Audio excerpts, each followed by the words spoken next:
Everybody, you're going to notice that there's some things off about this video. I shot the other video a couple days ago and then I changed my mind and messed some things up, so I'm going to put these two videos together. Before I do that, I just want to let you know we are trying to do a little fun thing on Team Harvard. It's called Quarantine Hair, Don't Care. All right. Some of the girls in one of my other classes told me to grow my hair out. They said it looked great, Mr. Turner. Grow your hair out, and then boom, quarantine hits, and I'm left like this. So I don't want cute pictures of you. I don't want any of that stuff. I want like straight up quarantine pictures. All right. And you're going to go ahead and email those to turner.bryan@brevardschools.org. Once again, quarantine hair, don't care. We're going to put on a little slideshow for you guys and put it out there for a little fun. Again, don't want TikToks, don't want any of that stuff. I want to see your best quarantine hair. Y'all have a great day and watch the video, take notes, and get it done so we don't have to bug you. Welcome to April 22nd, 2020. My goal here is to be under 10 minutes and for you to have this assignment done in 15, giving you a total of 25 minutes of work today to get turned in for full credit. All right, we're going to do a real quick review, and then we're going to talk about the Western Front. If you don't already have your Civil War Notes number 3 open, go ahead and get that open for me. It looks like this. Keep that open as you watch. All right, we need to review real quick what's happening in the Civil War since it's been over a week. First off, what's going on is that the South is totally dominating. They are dominating. They start here in Richmond, and they've already pushed their way all the way up into Maryland. So remember, the name of the game is capture the city, capture the flag. If you lose your capital, you lose the war. And right now, the South is dominating. We also need to look at the Anaconda Plan, and the Anaconda Plan is the Northern strategy for winning the Civil War. 3 parts. Blockade, which they've already done. We're going to talk today about part number 2, which is control of the Mississippi River. We'll talk about that here in a second. And then the third part is Richmond. Keep Richmond. Now, I have some pretty cool things on here, so we're going to go ahead and do this the hard way. The Civil War were like a sports event like the NBA Finals. It would be a best of 3. So early on in the war, like we just said, the South is straight dominating. They're winning. But game 2, the Western Front, is won by the Union. All right, here's your main idea.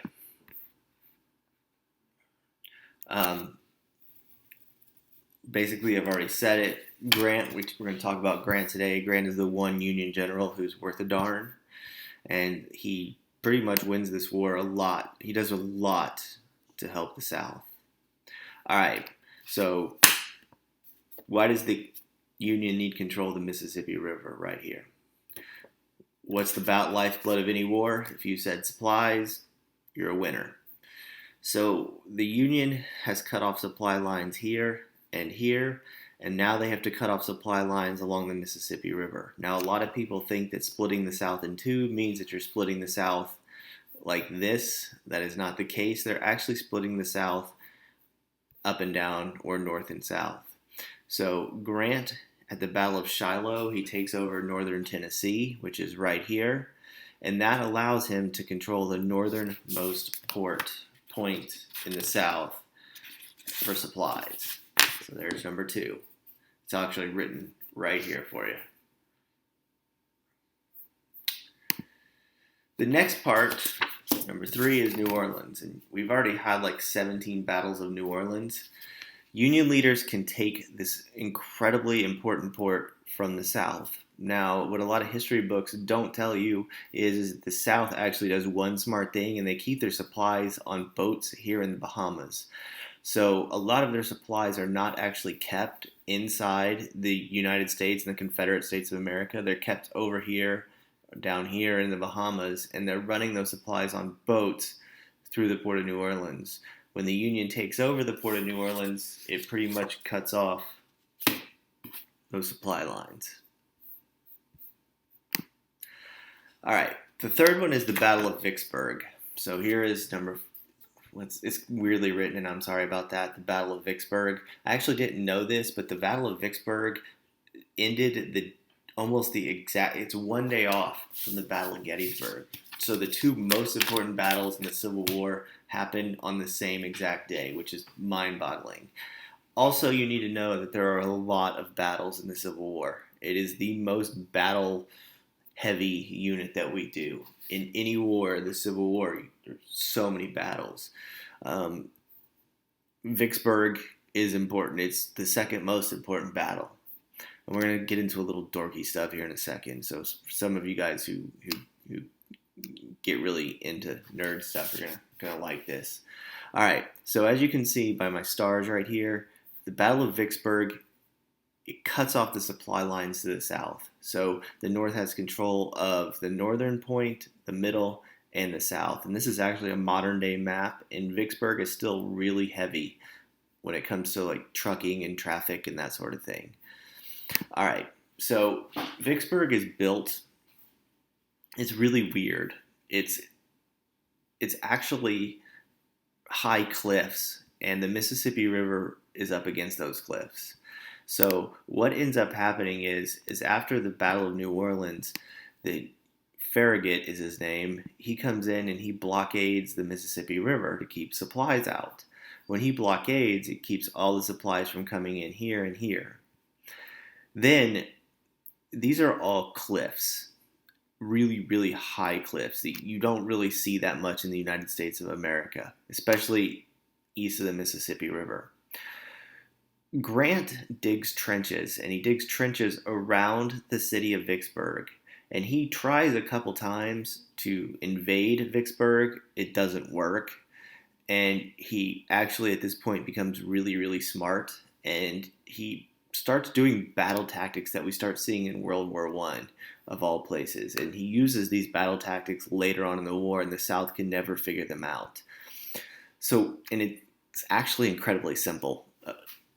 What happens is that they starve. The South starves. They're hunkered down without any way of food getting in or bullets or anything for 6 weeks, from early April, mid-April until July 4th. They are quarantined, and they can't get supplies in and they can't get supplies out. So they're eventually going to run out of bullets and food, everything. And this is how Grant wins the Battle of Vicksburg. It's also how he ends up winning the last major battle of the Civil War as well. Forgot to put the Emancipation Proclamation on those notes, so I'm going to go ahead and add those as well. So the Emancipation Proclamation notes are right here. The Emancipation Proclamation is the most misunderstood topic in American history. It's really weird. It's weird in the fact that everybody gives the Emancipation Proclamation and Lincoln credit for freeing the slaves, and it doesn't actually free any slaves. It only frees slaves in the Confederate States of America. The Union states that have slavery still get to keep their slaves, which is just weird, I know. But in the Confederate States of America, the slavery still exists in every part of the country that it did before the Emancipation Proclamation. The 13th Amendment actually frees the slaves. A president just can't write a law. We do that for a multitude of reasons, which you should have talked about in civics last year. What the Emancipation Proclamation actually does is it keeps Britain and France from joining the war effort for the South. Britain and France had gotten rid of slavery in the past. They didn't want to deal with slavery. They thought it was a horrible institution, which we think of today, and they got rid of it. And so by freeing the slaves, by making this war about slavery, Lincoln keeps the South from getting help from Britain and France. It's an incredibly shrewd political move. It doesn't actually free any slaves. So the Emancipation Proclamation is incredibly weird and difficult to understand. It's more about winning the war than it is about freeing slaves. All right, that's it for today. I have no idea what my time was. Y'all have a great day. Get your work turned in, please, because it's killing me. Not literally, but you need to get your work turned in.